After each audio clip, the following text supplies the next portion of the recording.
तो आज हम एक्सप्लेन करने वाले हैं आई नोबडी मूवी को। तो बिना देरी किए चलिए स्टोरी को शुरुआत करते हैं। तो कहानी की शुरुआत में एक राजीवन नाम के बंदे से, जो कि एक बैंक के बाहर खड़ा हुआ था, जिसके पास एक पिस्तौल भी थी। और फिर थोड़ी ही देर के बाद वो बैंक के अंदर चला जाता है। तभी अचानक से यहाँ पे बैंक को लूटने वाले लुटेरे आ जाते हैं, जो कि यहाँ के पूरे बैंक को लूट लेते हैं और वो राजीवन को अपने साथ ही ले जाते हैं। उन लुटेरों ने अपने मुंह पे मास्क पहना हुआ था, इसी वजह से उन्हें कोई भी पहचान ही नहीं पा रहा था। जिसके बाद हम देखते हैं वो राजीवन के मुंह पर एक कपड़ा बंधे हुए, जिससे कि वो देख ना पाए कि ये लोग कहाँ जा रहे हैं। ये तीनों लोग आपस में बात कर ही रहे थे कि आखिरकार इन पैसों को कहाँ ठिकाने लगाना है। और ये काम इन तीनों को जल्दी जल्दी करना था, क्योंकि पुलिस भी अब इनके पीछे पड़ चुकी थी। इसी वजह से अब बहुत बड़ी प्रॉब्लम भी हो सकती है। थोड़ी देर के बाद हम देखते हैं कि ये सभी लोग एक जगह रुकती है, जहाँ पर कि ये लोग कपड़े बदलते हैं। और अब यहीं पर पुलिस वाला भी आ चुका था, जिसका नाम था अनास। लेकिन यहाँ हमें बताया जाता है कि दरअसल में अनास भी इन लोगों के साथ मिला हुआ है। अनास इशारों में ही उन तीनों से कहता है कि वो उसकी कार की टायर को पंक्चर करे और यहाँ से निकल जाए। तब वो तीनों ऐसा ही करते हैं। वो अनास की जीप को पंक्चर करते हैं और तुरंत ही यहाँ से निकल जाते हैं। यहाँ से निकलने के बाद उन्होंने दूसरी कार भी ले ली थी, लेकिन अब उन्हें राजीवन को भी छोड़ना था। वो राजीवन को भी बीच ही सड़क में छोड़ देते हैं और यहाँ से निकल पड़ते हैं। तभी इन तीनों में से एक आदमी को याद आता है कि उसका कार्ड जो है वो गायब है, और उसे ऐसा लगता है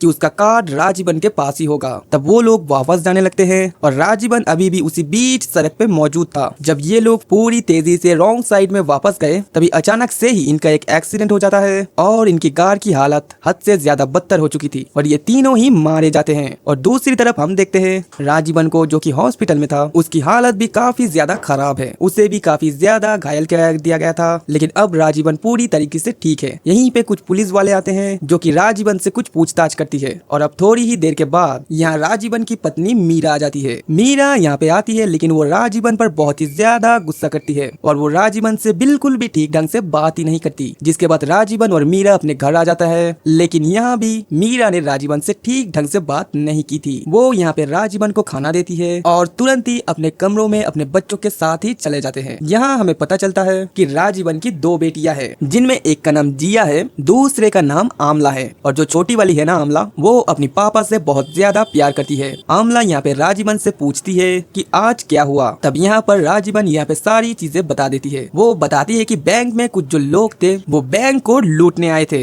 और इसी वजह से उन्होंने मुझे घायल कर दिया। उसके साथ ही राजीवन अपनी बेटी को एक स्टोरी बताती है खरगोश और एक कछुओं की। जिस तरीके से कहानी को अपनी बेटी को बताई थी, उससे हमें मालूम चलता है कि आखिरकार राजीवन बैंक क्यों गया था। दरअसल इसी बैंक के साथ राजीवन की वाइफ मीरा का इसी बैंक में एक आदमी के साथ अफेयर था और शायद राजीवन उसे मारने के लिए बैंक में गया था। वो बैंक में लगभग आधे घंटे तक रुका था और ये सारी बातें मीरा भी सुन रही थी। बच्ची को तो कुछ समझ में नहीं आया, लेकिन मीरा इन सारी बातों को सुनकर सब समझ जाते हैं कि आखिरकार राजीवन की कहना क्या चाहता है। अब अगले दिन का सीन दिखाया जाता है, जहाँ हम देखते हैं कि दोनों बच्चे स्कूल जाने के लिए तैयार थे और यहाँ राजीवन भी अपने ऑफिस जाने के लिए तैयार था। लेकिन तभी अचानक से ही उनके दरवाजे पर पुलिस आती है। राजीवन और मीरा उन्हें देखकर हैरान हो चुके थे कि आखिरकार ये यहाँ पे क्यों आए हैं, और राजीवन को वो पुलिस स्टेशन बुलाने के लिए ही ये यहाँ आए थे। दरअसल में पुलिस वाले राजीवन से कुछ पूछताछ करवाना चाहते थे, इसीलिए उसने पुलिस स्टेशन बुलाया है। तब राजीवन भी पुलिस स्टेशन जाता है, लेकिन उसे बहुत देर तक बिठा के रखा जाता है। उससे कोई भी सवाल जवाब नहीं पूछे जाते और ऐसे ही उसे घर भी भेज दिया जाता है। ऐसा ही लगभग 4-5 दिनों तक चलता है। राजीवन ना तो ऑफिस जा पा रहा था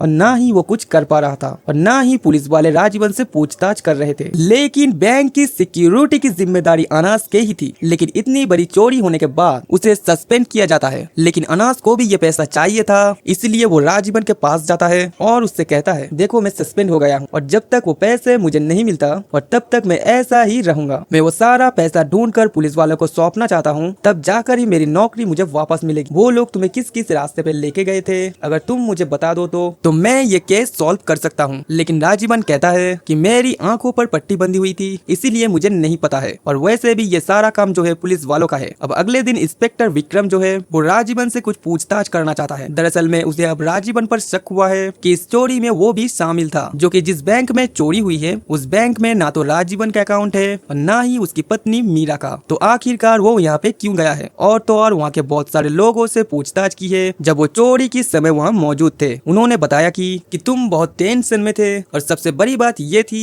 और तुम्हारे पास एक गन भी थी, इसी वजह से तुम एक प्राइम सस्पेक्ट हो इस केस का, और अब तुम्हें बताना पड़ेगा कि आखिरकार ये सारी चीजें कैसी हुई। राजीवन यहाँ इंस्पेक्टर विक्रम को कुछ भी नहीं पता था। बहुत देर हो चुकी थी और यहीं पर हम देखते हैं कि मीरा भी पुलिस स्टेशन पे ही मौजूद थी। तभी मीरा को गुस्सा आता है और वो तुरंत ही इंस्पेक्टर विक्रम के पास जाती है और उन्हें सारी सच्चाई बता देती है। वो कहती है कि बैंक का मैनेजर, उसका नाम श्रीकांत है और उसके साथ मेरा अफेयर है। ये बात राजीवन को मालूम पड़ चुकी थी, इसी वजह से वो वहाँ गया था और शायद वो उसे मारने के लिए गया था। इसलिए अगर तुम्हें सारी चीजें पता चल गई है तो राजीवन को छोड़ दो। ये सारी बातें सुनने के बाद विक्रम को ये सारी बातें जो ये वो सही लगती है। हालांकि उन दोनों ने बैंक के मैनेजर श्रीकांत से जब यहाँ मीरा के बारे में पूछा तो उसने कहा कि वो मीरा को नहीं जानता है, लेकिन फिर भी इन दोनों को पुलिस स्टेशन से छोड़ दिया जाता है। लेकिन अब ये बात आग की तरफ फैल गई थी। दरअसल में राजीवन भी वो चोरी के साथ मौजूद था या फिर उन लोगों के साथ वो जरूर मिला हुआ था। इसी वजह से हर कोई उसे शक की निगाहों से देख रहा है और उस पर शक कर रहा है, क्योंकि वो 3 चोर तो मारे जा चुके थे और 17 करोड़ रुपए अभी भी गायब है। वो 17 करोड़ हो सकता है कि राजीवन के पास हो। इसी वजह से अब शहर का हर कोई इंसान वो राजीवन का पीछा करता है, उस पर नजर गड़ाए रखता है। वो देखते हैं कि राजीवन कहाँ कहाँ गए हैं। एक दिन तो ऐसा आता है जब राजीवन के पास कुछ बच्चे चल के आते हैं जो कि उसी की बेटी की स्कूल में पढ़ाई करते हैं। वो यहाँ पर राजीवन से 10,000 रुपए मांगते हैं ताकि वो लोग पार्टी कर सके, जो कि उन बच्चों के हिसाब से सारा पैसा जो है वो राजीवन के पास ही है। और राजीवन तुरंत ही यहाँ से निकलने के लिए सोचता है। जब वो वहाँ से जा रहा था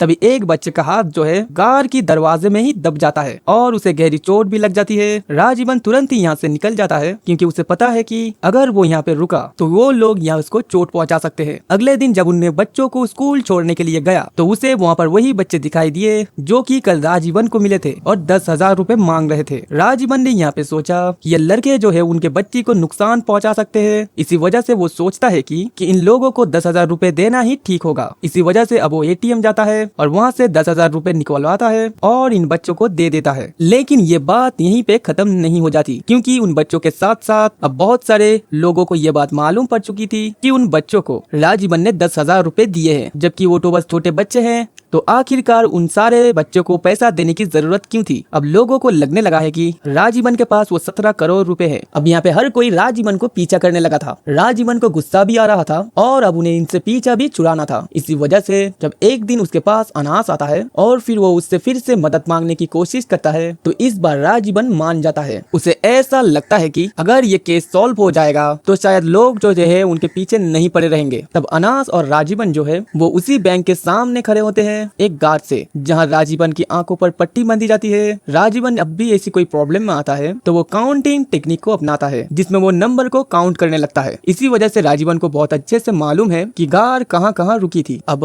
राजीवन जो है वो 1-2 जगह पे गार रुकवाता है। तभी राजीवन को ऐसा लगता है कि अनास जो है वो ठीक इंसान नहीं है। उसे उस पर डाउट होने लगा था। इसी वजह से वो वहाँ से चला जाता है। वो कहता है कि मुझे नहीं पता, मुझे समझ ही नहीं आ रहा है कि आखिरकार वो लोग उसे कहाँ लेके गए थे। और वो जब वापस आया घर तो उसने देखा कि उसके घर के अंदर कुछ लोग घुसे हुए हैं। दरअसल में वो लोग उसके घर से 17 करोड़ रुपए ढूंढ रहे थे, लेकिन राजीवन के पास तो वो थे ही नहीं। लेकिन उन्होंने राजीवन की घर को तहस नहस कर दिया। इसी वजह से राजीवन उन्हें बहुत बुरी तरीके से पीटता है। उनमें एक औरत भी थी जो कि यहाँ पे साफ सफाई का काम करती थी। थोड़ी देर के बाद ही मीरा भी घर आ जाती है। मीरा ने जब अपनी घर की हालत देखी तो वो यहाँ पे राजीवन के ऊपर बहुत ज्यादा चिल्लाती है, क्योंकि वो एक ऐसी प्रॉब्लम में फंस गया था जहाँ पर कि इसका कीमत जो है पूरा परिवार ही चुका रहा था। आखिरकार ये सब कुछ कब तक चलेगा? राजीवन यहाँ मीरा से कुछ नहीं कहता, बस वो उसकी बातें सुन रहा था। मीरा कहते हैं कि वो लोग हमें घूर कर देखते हैं। उन्हें ऐसा लगता है कि सारे पैसे जो है वो हमारे ही पास है। बात बाहर तक तो ठीक थी, लेकिन आज वो लोग बाहर घुस आए हैं। जिसके बाद हम देखते हैं कि राजीवन अब घर से बाहर निकला ना, तभी अचानक से ही उसका एक एक्सीडेंट हो जाता है। दरअसल में राजीवन ने अपनी कार से एक ऑटो में टक्कर मार दिया था, जिस वजह से यहाँ पे बहुत सारे भीड़ इकट्ठा हो जाती है और वो यहाँ से राजीवन के पास से ऑटो का खर्चा नहीं मांग रहे थे, बल्कि वो तो नए ऑटो की मांग कर रहे थे, क्योंकि इस वीर को मालूम चल गया था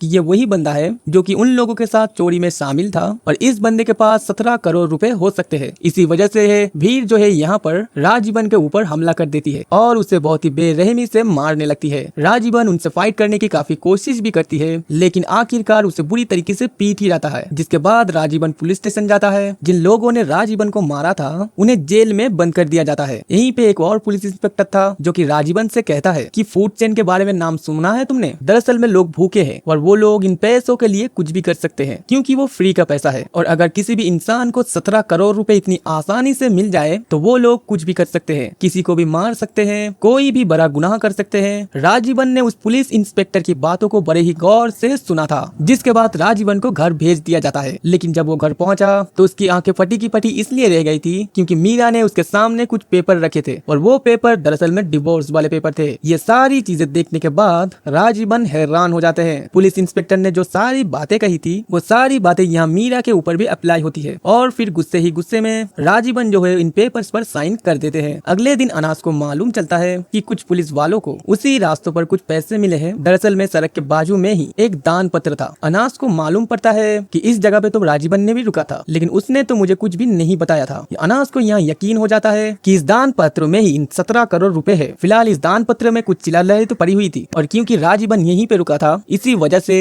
उसे समझ आ गया था कि ये सारा पैसा जो है वो राजीवन के पास ही है। आगे हम देखते हैं कि मीरा जब मार्केट से घर वापस आता है तो अपनी वो बड़ी बेटी से मिलती है और जब वो अपनी छोटी बेटी से मिलने के लिए अपनी रूम में जाती है तो वहाँ उसकी आंखें फटी की फटी रह जाती है क्योंकि इस पूरे रूम में पैसा ही पैसा था और यहाँ पे बहुत सारे गहने भी मौजूद थे। उसकी छोटी बेटी जो है वो पैसों से खेल रही थी। मीरा को यहाँ पे एक बात तो मालूम जन चुकी है कि राजीवन ने ही ये पैसा लेके आया है। फिर थोड़ी देर के बाद ही दरवाजे पे कोई आता है। वो कोई और नहीं बल्कि जेकब होता है। जेकब यहाँ पे कहता है कि मैं अखरार वाला हूँ और मैं पैसे लेने के लिए आया हूँ। तब मीरा तुरंत ही कमरे में जाकर पैसे निकालने लगती है, लेकिन तब तक उनकी छोटी बेटी जो है वो अपनी बैग से वो जेकब को यहाँ पे ढेर सारा पैसा निकाल के दे देती है। मीरा तुरंत ही यहाँ पे आकर कहती है कि ये सारा पैसा नकली है, ये बच्चों वाले नोट है। मीरा उसे कुछ पैसे देती है और जेकब यहाँ से जाने लगती है। लेकिन जेकब को अब शक हो गया था कि दरअसल में राजीवन के पास ही वो सारा पैसा मौजूद है। थोड़ी देर के बाद ही राजीवन घर आ जाता है, लेकिन घर आते ही यहाँ पे मीरा उसे बहुत ज्यादा चिल्लाती है। वो कहती है कि ये सारा पैसा तुमने चुराया है। उसे यकीन ही नहीं हो रहा है, लेकिन राजीवन उसे समझाता है कि ये सारा पैसा जो है वो दान पात्र में छुपा दिया गया था और ये सारा पैसा वहीं से उसने लेकर आया है। लेकिन मीरा कहती है कि ये हमें नहीं चाहिए, ये एक मुसीबत की वजह है और इसमें हमारे बच्चों जो है वो खतरे में पड़ सकता है। एक छोटे से लालच में कोई किसी का भी जो है वो कुछ भी कर सकता है। कि थोड़ी देर के बाद ही राजीवन के पास जेकब का कॉल आता है। जेकब यहाँ राजीवन से कहता है कि वो सारा पैसा तुम्हारे पास ही है, ये बात मुझे पता है। मैंने तुम्हें ब्लैकमेल करने के लिए कॉल नहीं लगाया है, बल्कि तुम्हें प्रोटेक्ट करने के लिए कॉल लगाया है, क्योंकि तुम्हारे बिल्डिंग के आसपास मैंने कुछ लोगों को देखा है जो कि तुम पर नजर गड़ाए रुके हैं। राजीवन को यहाँ पे कुछ बातें समझ आती है। इतने सारे पैसे को तो वो अकेला ठिकाने नहीं लगा सकता, इसी वजह से वो जेकब को भी अपने साथ रख लेता है। और वहीं दूसरी तरफ अनास के दिमाग में सिर्फ वही पैसों की बात ही घूम रहा था। उसे 100% पता है कि राजीवन के पास ही वो सारा पैसा है। तब अनास जो है वो अपनी पत्नी के भाई के पास कॉल करता है जिसका नाम है शंकर। अनास उसे राजीवन के बारे में सारे कुछ बता देता है। वो सारे प्लानिंग के बारे में भी बता देता है और कहता है कि ये पैसा उसी के पास है, उसे बहुत अच्छे से मालूम है, इसी वजह से वो सारा पैसा हमें चाहिए। अब राजीवन जेकब के पास मिलकर सारा प्लान बनाता है। वो उसे अपने साथ रख लेता है। इन पैसों का क्या करना है वो लोग सोचने लगते हैं और तो और वो राजीवन जेकब को कुछ पैसे भी देने वाला था, लगभग 70 लाख रुपए। दरअसल जेकब ने इतने ही पैसे की मांग की थी, उससे ज्यादा लालच नहीं है और अब वो राजीवन के साथ ईमानदारी के साथ काम करने लगता है। राजीवन उसे प्लान के बारे में बताता है। राजीवन बताता है कि लोगों को हमें गुमराह करना है और सभी को यकीन है कि मेरे पास ही पैसा है, इसी वजह से हमें लोगों का ध्यान भटकाना भी होगा। लोगों को यकीन दिलाना होगा कि मेरे पास कुछ भी नहीं है, मैं बिल्कुल इनोसेंट हूँ। इसी वजह से अब वो यहाँ पे एक प्लान बनाते हैं। वो कहती है कि कल मेरी बेटी जब स्कूल से वापस आएगी और तब तुम मेरी बड़ी बेटी को किडनैप करोगे और फिर अगले दिन उसे वापस छोड़ दोगे। इससे होगा ये कि लोगों का ध्यान भटकेगा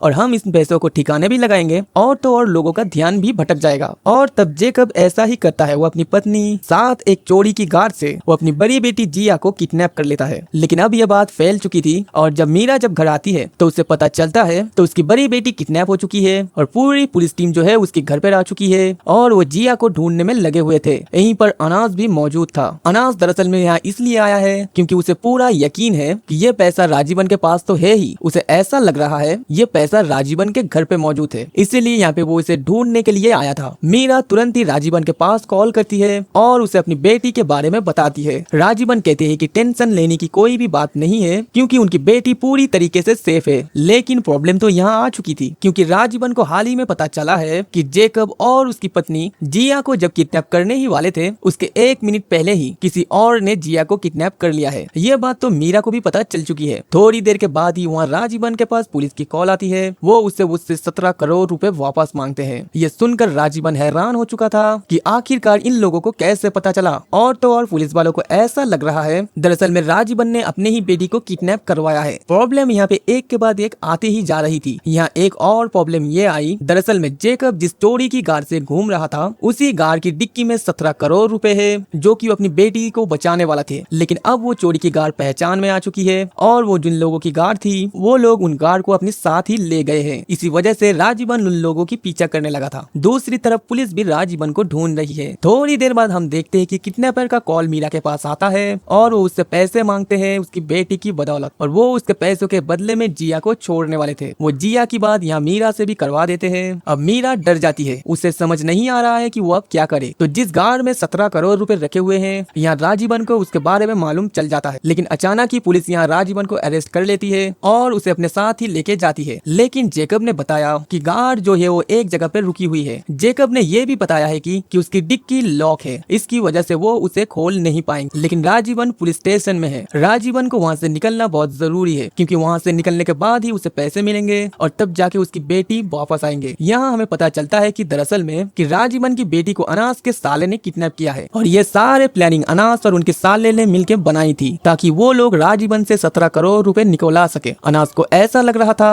कि ये पैसा घर पर ही है, इसी वजह से वो वहाँ पे मौजूद था। लेकिन अब अनास के साले पास राजीवन की बेटी भी थी और वो सारे 17 करोड़ रुपए जो डिक्की में बंद था वो भी अब अनास के साले के पास ही मौजूद है। लेकिन इन पैसों के बारे में अनास के साले ने जो था वो अनास को नहीं बताया। राजीवन बहुत अच्छे से जानता है कि अगर वो पुलिस स्टेशन में रहा तो काम बिगड़ सकता है, सारे चीजें हाथ से निकल सकती है। इसी वजह से वो पुलिस स्टेशन में सभी पुलिस वालों को बहुत ही बुरी तरीके से पीट देता है और वहाँ से निकल जाता है। जेकब ने राजीवन को जो लोकेशन बताई है वो वहाँ पे जाने लगते हैं। लेकिन राजीवन के लिए ये सब कुछ इतना आसान नहीं था, क्योंकि राजीवन के पीछे सिर्फ पुलिस नहीं पड़ी है बल्कि बहुत सारे लोग पड़े हैं जो कि 17 करोड़ रुपए चाहते हैं। इसी वजह से राजीवन के ऊपर बहुत सारे अटैक होते हैं। वो पूरी पुलिस जो है वो राजीवन को पकड़ने में लगी हुई थी और मीरा चाहती है कि उसकी बेटी को उस पुलिस ढूंढे, लेकिन पुलिस जो है वो मीरा की कोई भी मदद नहीं कर रही थी। इसी वजह से मीरा जो है वो सड़कों पे उतर चुकी थी। वो लोगों को अपनी बेटी की फोटो दिखाते हुए मांग कर रही थी कि उसकी बेटी को ढूंढा जाए। पुलिस वाले भी कोई मदद नहीं कर रहे थे। इसी वजह से ये जो मुद्दा है वो धीरे धीरे बड़ा हो रहा है। मीडिया में सिर्फ और सिर्फ जिया की बातें चल रही थी। बात इतनी ज्यादा आगे बढ़ जाती है कि सरकार तक ये बात पहुंच जाती है कि अगर उसकी बेटी नहीं ढूंढी गई तो हमारी सरकार गिर सकती है। इसी वजह से मुख्यमंत्री खुद सामने आते हैं। वो राजीवन से बात करना चाहते हैं, इसीलिए मुख्यमंत्री के ऑफिस में राजीवन को बुलाया जाता है। उससे पूछा जाता है कि आखिरकार हम आपके लिए क्या कर सकते हैं। राजीवन कहता है मुझे अपनी बेटी चाहिए और मेरे ऊपर जो चोरी का टैग लगा है वो हटाना होगा। जिन लोगों की मौत हुई है, जिन लोगों ने चोरी की है, उन लोगों में मेरा कोई भी हाथ नहीं है। ये बात आपको सबके सामने बतानी होगी। मुख्यमंत्री उसकी सारी बात मान लेती है और मीडिया के सामने सभी को ये बता देते हैं कि वो जिया को ढूंढ रहे हैं और बैंक के चोरी में राजीवन का कोई भी हाथ नहीं है। वो बिल्कुल इनोसेंट है। आगे हमें मालूम चलता है जिया भी घर पे वापस आ चुकी है। अब यहाँ पे एक फ्लैशबैक का सीन दिखाया जाता है जब राजीवन उन पुलिस वालों को पीट कर वहाँ से निकला था